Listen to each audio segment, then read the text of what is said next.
ಕೂರಿಸಿ ಸುಮಾರು 7 ವರ್ಷಗಳು ಕೂಡ ಅದ್ಭುತವಾದಂಥ ಕಾರ್ಯಕ್ರಮಗಳನ್ನು ನಡೆಸ್ಕೊಂಡು ಬರ್ತಾ ಇರ್ತಕ್ಕಂಥ ನಮ್ಮ ಗೆಳೆಯರ ಬಳಗದ ಎಲ್ಲ ಸದಸ್ಯರಿಗೂ ನಾನು ಅಭಿನಂದನೆಗಳ ತಿಳಿಸ್ತಾ ಇದ್ದೇನೆ.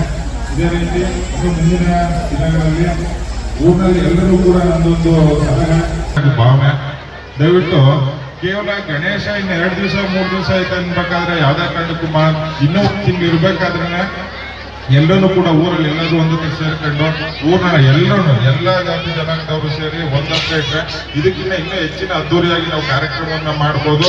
ಅದ್ರ ಜೊತೆಗೆ ಬೆಂಬಲನೂ ಕೂಡ ಸಿಗುತ್ತೆ ಅಂತ ಒಂದು ನಾನು ಭಾವನೆಯನ್ನ ಈ ಸಂದರ್ಭದಲ್ಲಿ ಹಂಚ್ಕೊಳ್ತಾ ಈ ಒಂದು ಗೆಳೆಯರ ಬಳಗಕ್ಕೆ ಒಳ್ಳೇದಾಗಲಿ, ಮುಂದಿನ ದಿನಗಳಲ್ಲಿ ಹೆಚ್ಚಿನ ಕಾರ್ಯಕ್ರಮವನ್ನು ಮಾಡಿ ಆ ವಿಘ್ನೇಶ್ವರ ಎಲ್ಲರಿಗೂ ಒಳ್ಳೇದು ಮಾಡಲಿ ಅಂತ ನಾನು ಕೇಳ್ಕೊಳ್ತಾ ನನ್ನ ಮಾತನ್ನು ನಡೆಸ್ಕೊಂಡು ಹೋಗೋಣ. ಊರಿನಲ್ಲಿ ಅದೊಂದು ಇನ್ನೊಂದು ಮಾಡ್ದೇನೆ ಎಲ್ಲರೂ ಸೇರಿಬಿಟ್ಟು ಒಂದ್ ಕಡೆ ಗಣೇಶೋತ್ಸವನ್ನ ಮಾಡಬೇಕು ಅಂತ ಎಲ್ಲರಿಗೂ ಕೇಳ್ಕೊಳ್ತಾ ಮಾತಾಡ್ತಾರೆ.